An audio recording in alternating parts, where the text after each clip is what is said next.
Good morning, good afternoon, and good evening for another very special edition of WOWSA Live with our host, Ned Dennison, and two very special guests. Hello, everyone. This is going to be an interesting panel conversation. It's one of the great epic swims in the world around Manhattan, introducing two superstars deciding to make it an all-time incredible race. So, Steve, why don't you introduce our two protagonists? Yes, so in the north corner, we have Petar Stoychev, acknowledged as the greatest open water swimmer in history. He paid me for that advertisement, by the way. But realistically, I mean, 11 straight years of dominance in the most challenging marathon swim race in history at Lake St. John, 11 additional years of continuous nonstop victories in Lake Memphremagog. I witnessed several of his victories. All of them were dramatic. All of them were come from behind, very strategic. He transitioned to ice swimming, where again he established his dominance, clear dominance. It was a very interesting time when he transformed himself several times in his career. He started as a pool swimmer, a 1,500 meter and 400 meter swimmer, represented his home country of Bulgaria, then transitioned to long distance swimming and did everything from short races in Cape Town to warm water races in Beijing and Shanghai. And now he's continuing his career in the 40s in ice swimming. And he's done swims in Antarctica and on the opposite side of the globe in the Arctic Circle. So I could go on and on about Peter, but I won't. Who is the other guy, Steve? But the other guy, now I'm going to spend a lot of time with Mark. Mark is a USC Trojan. For the people in Southern California, that's all you need to know. Now, for everybody else in the world, Mark was an interesting guy because his workouts were I think some of the most interesting work. He pulled a lot, pull buoys and paddles, and he went at such a fast pace. He was also surrounded by a lot of great pool swimmers. Now, Mark comes from the pool swimming world, and his transition to Olympic greatness was very quick, very quick. I don't recall when Mark shifted gears from the pool to the open water. It was a Tuesday, Steve. It was a Tuesday. Literally by Thursday, Mark had established himself as the best in the United States. He transitioned that to, I would say, the most pressure-packed race in open water swimming history at the 2008 Beijing Olympics. And the reason why is if that race was not successful, we would not have any future Olympic marathon swims. And Mark was part of this great pack. He was very close to Mr. Stoychev. It was a fantastic race around the last buoy. Mark and I have discussed what happened around that last buoy before they entered the final stretch. But I mean, we could actually make a documentary of the last 1,000 meters of that race. It was so exciting. And Mark, Petar, is your elbow okay, Petar? It's healed up now? Well, it was actually Mark that Mark took a huge body blow around that last turn. And personally, you know, as an American, I was announcing the race and I saw Mark just ready to go. All the guys were just ready to pounce on that last 600 to 700 meters. And the luck of the draw, some people had clear water, some people were in the middle of the pack. Mr. Stoychev and Mr. Warkentin were right in the middle. And, you know, we saw, you know, a great champion, Martin van der Riesen, win. But I would say 3 or 4 months prior to that, Mark and Martin had a great 25K race, an outstanding 25K race at the 2008 World Championships in Seville, Spain. I think Martin only won because he was 6'6", 203 centimeters high. And it was literally that much. If Mark had been born at 200 centimeters height and Martin was, 192, then he would have been a world champion. It was that close. And so these are two great guys. They came together with a race that we'll discuss today. Goodness. So guys, say hello. Hello. Happy to be here and talk about that great day. Steve, you ended up putting these guys together in Manhattan. Give us a little bit of how that all came to be. It was actually the idea of Morty Berger, the longtime race director. And I was helping Morty with a variety of things. The Triple Crown had started to take off, and Morty wanted a match race. Morty wanted to see two of the world's best marathon swimmers go head to head in a race around Manhattan. And I thought that was a great idea. Stoychev was right in the middle of his career, so that was a no-brainer to have him here in New York racing around. He had been to North America several times, but he'd never been in New York City to race. And I reached out to Mark. Mark had demonstrated his ability to swim very fast over a longer distance than 10K. We were talking about his race against Martin van der Weegen in 2008. So Mark had all of the sort of the man in the other corner. And so bringing these two guys together, Peter at his peak, Mark just hungry for gold, I thought was a great match. And Morty put it together, and the two men, Mark flew from California and Peter is all over the world all the time. So I don't know where he flew in from, but they got into New York City and they went at it. Petar, did you do any research? Did you talk to other people who had swum Manhattan, or was it just water for you? No, that was just a step in my career to swim in Manhattan.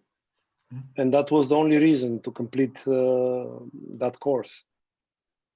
And Mark, did you do any research? Did you have any special maps or tips from people? One of my big regrets was that I didn't do more research on it. I think I spent so much of my pre-race thought just saying, okay, as long as I'm just racing Peter, all I have to worry about is him. And I don't think I invested enough emotionally in really the strategy. I talked to Steve, who always, whenever Steve talks to you about a race, he gives you this incredible cerebral, intellectual with, tons of information. But at the same time, I kind of blocked a lot of that out, because what you're really thinking is just, I got to beat the other guy that I'm racing against. And I think if I could do it all over again, I would have spent way more time really thinking about the importance of the currents in the back bay that I did not really emotionally take into account enough. I still think about that. I mean, this is 10 years later. I think about that all the time, that I didn't spend enough time thinking, trusting that the Hudson River really was going to turn current that fast. I guess I just didn't believe anybody. And you had both done some big epic swims, Petar. You had been in the English Channel. Mark, you had been in Boston Light. In both of those events, you have to 100% trust your pilot. And Petar, we talked about this with Mike Oram. Manhattan is one of these places where, the position in the river is incredibly important. Did you just 100% trust your pilot, or you were just going to focus on the other guy? You asking who, me or Mark? Petar, I'll go with you first. Look, I have different opinion and different point of view of the situation. As much as I remember, the swim was on 10th of September, 2010. That was almost at the end of the season. Just a couple of weeks before that swim, I have swum the two Canadian races, the Macedonian race, and when Steve Munatones invited me to come to the Manhattan Swim, I just wanted to add to my career this swim. I knew it before the event that my shape is going down. I was already tired from the season. And from the other hand, I had to flew one more time to North America in less than a month. And also, I was not prepared to swim in the dark. My swim goggles were totally black. The guy in the canoe, I saw him first time, and he had some light on his head. But when he looked at front, I see nothing. I couldn't trust, as you asked, to my pilot because I don't know the person. And you have to know and you have to remember very clearly for all the interviews that me and Mark, we were extremely professional swimmers. Nobody else had the experience to guide a professional swimmers before in that race. We were one of the best. Don't look at the time, because the time it's depend of the current and the tides in the rivers. But me and Mark, we were probably one of the best swimmers at that time who ever swam the Manhattan. And definitely the guiding boat, they don't have experience with such a good swimmers. They do these swims with some let's say average swimmers.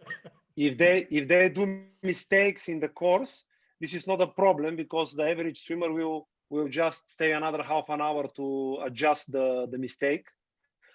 But with me and Mark was different, and I believe that our level as a swimmers, which was much higher than the level of the guiding boat. And I will remember that just before the finish, I had to stop and wait a ferry to pass while Mark was swimming. So this is kind of it's not a competition where someone stops to wait for ferry and the other one goes. That's what I'm thinking. I'm happy to have Manhattan in my career, but this race was far away from my target to make the record or to do something. And of course, Mark was in incredible good shape, and he deserved the victory. That's for sure. Mark, what was your mental attitude, trusting the pilot?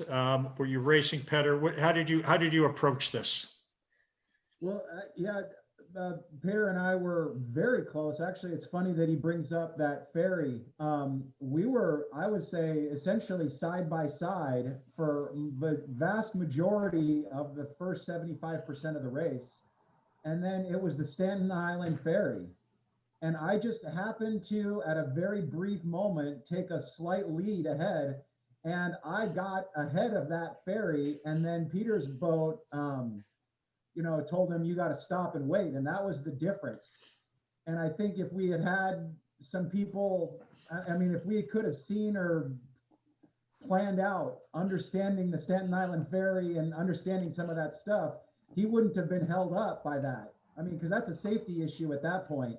So you got to say, yeah, it's not as important to win the race as it is to not get run over by the Staten Island ferry. But that was really the factor that determined that I ended up beating Petar in that race. But it would have been great if we could have seen that a half an hour out and then had the boat captain say, hey, we're coming up on a really difficult situation here. You got to get here because that ferry is going to be there. Maybe there's no way anybody could have known it was going to be that close. But after the race was over, I think it was Steve told me that you missed that ferry by not too much. Yeah. Steve, was the driver of the ferry American or Bulgarian? He was a USC Trojan. Oh, there we go. but seriously, at this point, Petar is absolutely 100%. They were swimming faster at this point than anybody in the Manhattan Island Marathon swim history had seen swimmers swim. Not only did you have two guys that are very fast, and I know it was the end of the season, but when Petar gets in the water, he's a competitor, and they were swimming fast, very, very fast. And I don't think the captains understood how quickly they could have done, or reversed, actually even increased their speed for maybe 500 meters. I was on the media boat on the side, and I actually had headphones on, and I was talking about the race, but it was very, very difficult to see. And Mark is right. If they would have switched places, whatever, and I was looking forward to a great finish. I mean, that would have been this far apart as Mark had done with Martin van der Weijden. So, but also, I don't know if you remember, we delayed with the start about yes, 2 hours. Yes. And that also didn't, come into play. We were already at the start. We were there. And I, to this day, I still don't know why we had to delay, but that really put a crimp in the plans. Petar, have you ever done a night swim before? No, that was my first night swim. And I didn't know that I had to wear the no cover glass swim goggles, because once it's getting dark outside, I was seeing absolutely nothing around. So that was probably one of my mistakes at that swim. But as I said, Mark deserved the victory. He was better that day, and he won the race. That's very clear. Mark, had you done a night swim before? No, this was first time. So I can tell you guys something from my wealth of experience. There's two kinds of night swims. The first kind of night swim is when you start at 4 in the morning and you know the sun is coming up. That's okay. The other kind of night swim is when it gets a little bit darker and a little bit darker and a little bit darker, and it destroys your soul. So to have your first experience as the sun goes down is really, really tough, particularly in a high pressured race. Steve, do you guys have memories of, getting to the Hudson, of getting underneath the George Washington Bridge, or were you just head down and going? Net, probably me and Mark, we were so fast. Anytime we start, we always finish at light time. That's why probably we never swim in dark. Do you remember getting to the Hudson and making that turn underneath a small bridge? Yeah, I personally remember that there was a logo drawn on the walls of the New York Yankees. And I remember that place very clearly. And when you swam down the Hudson, Mark, did you look up and see the George Washington Bridge, just right there, but it took you 45 minutes or an hour to get to it? Yeah, I actually, when you talk about like the boat captains, I didn't really get irritated with the boat captain until the last hour of the race. The guy that was in charge of my kayak kept telling me how close we were to the finish. And when we were in the back Hudson River and on the George Washington Bridge, I remember him telling me you have about a mile to go. And some of those, you'll hear somebody say something like that, and you'll think, okay, a mile is going to take you tops 20 minutes, right? And then it was about 20 minutes later, and I asked again, how much more? And you have 800 meters to go. And I remember feeling phenomenally irritated because at that point, I wasn't registering that I was swimming against the current. So we were in that back Hudson River swimming against the current, which is all the fault of us starting the race late. So we started the race late. And then by the time we got to the area where we really needed it, we were now swimming against the current. And I remember being so mad because the last mile, I think the last mile probably took over half an hour for sure, maybe even close to 45 minutes. So if you know anything about swimming, you know that an elite open water swimmer should not take 45 minutes to swim a mile. That was my, it being dark and at the end of a long race was not that big of a deal. I had trained and swimming 7 hours was not a big deal. Swimming in the dark was not a big deal. But what I felt like was I was being lied to about how much further I had to go. because of how long the last mile was taking. That was the irritating part. Ned, you'll enjoy this. Usually when people finish their swim in Manhattan, they have a big smile on their face and they raise their hand and people take photos and they're like this. When these two finished the race, I remember both of them take off their hat, like splash of water. At that point, they were really pissed. So it was almost the first time in Manhattan history, Manhattan Marathon swimming history, I think, that two guys finished with incredibly fast times, relatively speaking, but they were upset. They were really upset. They're competitors, they're gentlemen, afterwards they shook hands. That was fine. It was just that feeling that they could have done a lot faster. And by a lot faster, I think they could have been at least an hour faster given all the things. And that's an assumption, but I mean, they were swimming fast. With all the problems in the swim, you both completely crushed the old record. It's worth noting there were two women as well in the race. Rondi Davies was behind you and she had an incredible time as well. One of the things to see if I can get you to smile now that you've been thinking about the darkness. Do you remember when that airplane landed in the Hudson? Did you kind of smile and go, yeah, I know where that is. I know that water. I remember the next day, I went to the top of the Empire State Building, so I can see clearly the course all around Manhattan. And I said to my friend, I swam yesterday here all around. That looks huge when you look at around. It's really massive to complete the course. But once again, we were so fast, so good, and probably we calculated wrong the starting time and the tides. If we had a proper calculation of all those very important topics, probably Mark couldn't break the record with much faster time that the time we swam. Where was the finish, Steve? I don't remember exactly. It was in the East River. Okay. Somewhere. It had changed a little bit, even during the, by the time, we got to New York to the time they actually started. And I believe, I don't remember exactly, but I think, because I was with the men, and the two women had started about 20 minutes ahead, maybe 20 or 30 minutes ahead. So even I think if they would have switched positions, if the men had started 20 minutes earlier than they did, that would have saved a lot of time.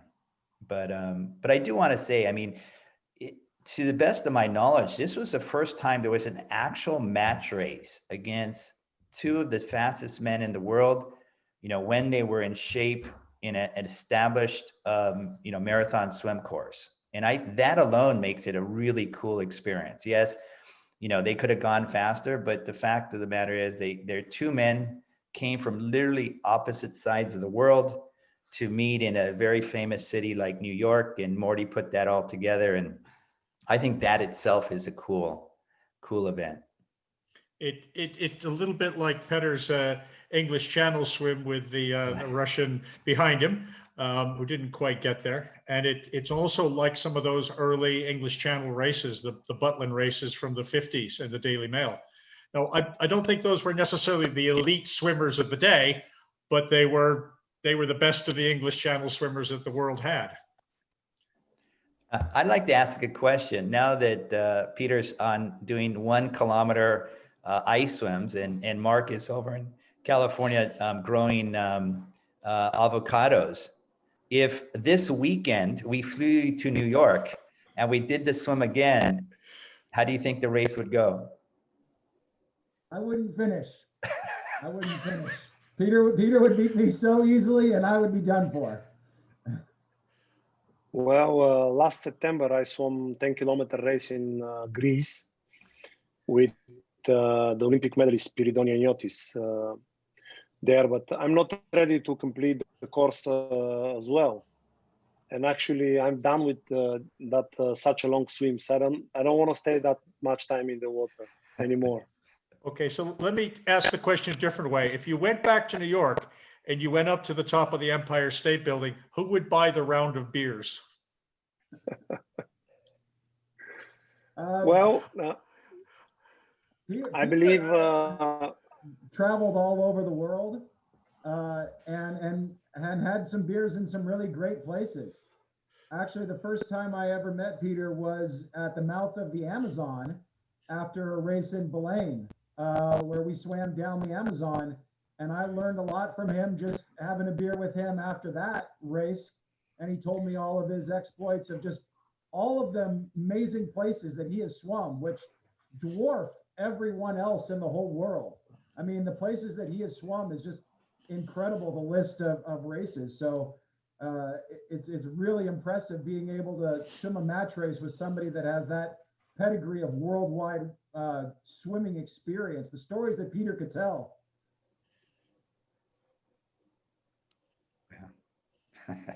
He says yes. I remember that swim in Belém.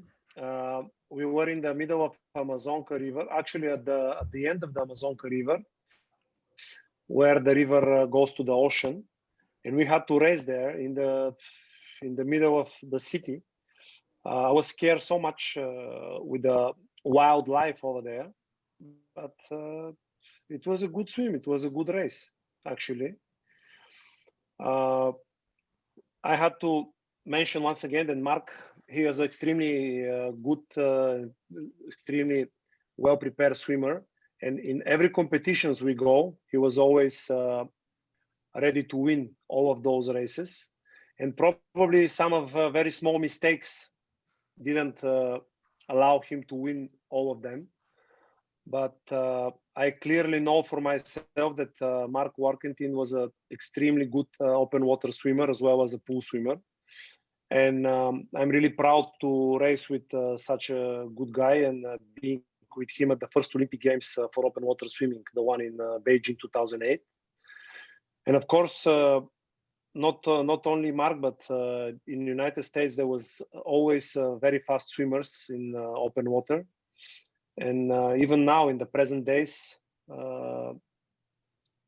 US always has a good swimmers. So if I got a chance now, I would shake the hand of Mark again and congratulate him for all his victories. So guys, go ahead, Steve. Last question. I wanted to ask, one last question. In that last buoy turn in the 2008 Beijing Olympics, with about 800 meters to go, Mark, I know you were next to Vladimir Dachin. Were you next to one another? I don't remember. Yeah, I wasn't next to Peter. He was, all I remember was Vladimir, being next to Vladimir. And I know he was making his strong move to the finish, which was very common for him. And my strategy was to not sight forward and not to do anything other than just to get as close as I could to Vladimir and draft off him at his shoulder and stay as close as I could and not let him get away. And the plan was, if he was going to get off course, then I was going to go off course with him, but I was just going to stay with him under all circumstances. He figured out that that's what I was going to do. And so he ran me into a buoy. So he figured out, and he steered me into a turn. He steered me directly into a turn, one of the buoys. It wasn't a turn buoy, it was a marker buoy. And the ref saw it and gave him a red card. So I was kind of leeching onto Vladimir, trying to just be as close as I could to him. And he was trying to shed me away. And that got him kicked out of the race. And it kind of discombobulated me because I rammed straight into one of these marker buoys. And it totally stopped my forward progression. My goggles got all water filled and messed up. And, you know, I lost track of guys like Peter and the rest of that crew of, you know, Thomas Lurtz and all the rest of them. Yeah. And Peter, where were you around that last buoy? Well, this race, when we gone up back 12 years ago, I would start a little bit earlier before the Olympic Games. I did so many mistakes that year. I had to cancel the 2 long swims in Canada, not to go and swim there, because that was absolutely not necessary that time. 3 days, I believe, or 4 days before the swim, I swam 1500 in the pool, which was also not necessary at that time. So I did a couple of mistakes before the Olympic Games in Beijing, and probably the last 1 kilometer was the one part of all those mistakes. But after we turned the last buoy, I realized that I'm in absolutely wrong place and the wrong position of the pack. I tried to move on the right, close to the shore, because as you remember, I qualified for that Olympic Games exactly at that course in Beijing, a few months before the Olympic Games. And I knew the course before the other guys. I knew that if I stay about 20 meters from the shore and keep the straight line, that's gonna lead me directly to the finish. And I have breathing on the right, and that was perfect. There was no one on the right side. I can breathe and push as much as I can the last 1 kilometer. And honestly, the top 3 guys, they were a little bit in the middle of the course. They were on the left, so I couldn't see them. They were in front and on the left. And I don't know if you understand what I'm talking Yeah, about. no, I now I understand what you're, yes. Because I was close to the shore on the right, and they were in front on the left. And you're breathing away from them. So, yes, so and if you imagine they're on the left side and he's just breathing that way. Okay. And when we come into the funnel, because we were 3 swimmers, the top 3 were in front, and the second 3 we were Valerio Cleri, me, and Dracev. We were behind. So I was thinking that 3 of us were going for the medals. Oh. And once when I realized that we are out of the medals, there was no medal for me if I'm gonna be 4th or 6th. I said, let it go. Just it's you understand the inside feeling. So I'm happy to be part of that race, but I didn't act professionally for that race. I would say now, 12 years later. Got it. I'm going to leave you. I'm going to thank you guys, everybody, for the memories and the conversation. It's been fascinating. I'm going to leave you with one thought. We did some history of the original open water swimming in Paris. And about 100 years ago, one of the famous races down the Seine, there was a young policeman who had a bit of a chance. And about 75% of the way down the river, the current didn't change. He got arrested. His boss had him arrested because he hadn't given him permission to swim. So if you ever thought you had any problems in a swim, you never got arrested in a race. Listen, guys, thank you very much. Enjoy the rest of your day. Thank you. Thank you.